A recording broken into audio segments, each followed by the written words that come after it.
T20 ప్రపంచ కప్లో భారత జట్టు బోనీ కొట్టింది. అండర్ డాగ్ యూఎస్ఏపై ఘన విజయం సాధించింది. సూర్యకుమార్ యాదవ్ కెప్టెన్సీ ఇన్నింగ్స్తో దుమ్మురేపగా సిరాజ్ 3 వికెట్లతో అమెరికా పతనాన్ని శాసించాడు. ఐసీసీ టీ20 ప్రపంచ కప్ 2026 టోర్నీలో టీమిండియా శుభారంభం చేసింది. ముంబై వేదికగా జరిగిన మ్యాచ్లో అమెరికాపై 29 పరుగుల తేడాతో విజయం సాధించింది.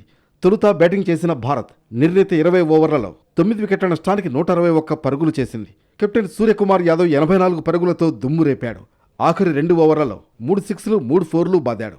లక్ష్య ఛేదనకు దిగిన అమెరికా 8 వికెట్లు కోల్పోయి 132 పరుగులకు పరిమితమైంది. సంజయ్ చక్రవర్తి, శుభం రంజనే, మిలింద్ కీలక ఇన్నింగ్స్ ఆడారు. భారత బౌలర్లలో మహమ్మద్ సిరాజ్ 3 వికెట్లు పడగొట్టగా హర్షదీప్ సింగ్, అక్షర్ పటేల్ చెరో 2 వికెట్లు తీయగా వరుణ్ చక్రవర్తి 1 వికెట్ పడగొట్టాడు.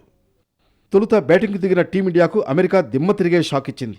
ఒకే ఓవర్లో ఇషాన్ కిషన్, తిలక్ వర్మ, శివం దుబేలను పెవిలియన్కు చేర్చిన అమెరికా పేసర్ షాడ్లే టీమిండియాను దెబ్బతీశాడు. మిగతా బౌలర్లు కూడా కట్టుదిట్టమైన బంతులు విసురుతూ భారత్కు సవాల్ విసిరారు. కెప్టెన్ సూర్యకుమార్ యాదవ్ మాత్రమే క్రీజులో నిలదొక్కుని ఆడగా చివర్లో వచ్చిన అక్షర్ పటేల్ మినహా మిగతా వాళ్లంతా సింగిల్ డిజిట్ స్కోర్కే పరిమితమయ్యారు. తొలి 10 ఓవర్లలో భారత్ 4 వికెట్లు కోల్పోయి కేవలం 63 పరుగులు మాత్రమే చేసిందంటే అమెరికా బౌలింగ్ తీరును అంచనా వేయొచ్చు. 15 ఓవర్ల వరకు మ్యాచ్ సాదాసీదాగానే సాగింది. ఆ తర్వాత కెప్టెన్ సూర్యకుమార్ మ్యాచ్ స్వరూపాన్ని మార్చేశాడు. అనంతరం లక్ష్య ఛేదనకు దిగిన అమెరికా తుది వరకు పోరాడింది. ఓపెనర్లు టాప్ ఆర్డర్ విఫలమైన మిడిల్ ఆర్డర్లో వచ్చిన మిలింద్, సంజయ్ కృష్ణమూర్తి, శుభం రంజనే కీలక ఇన్నింగ్స్ ఆడారు.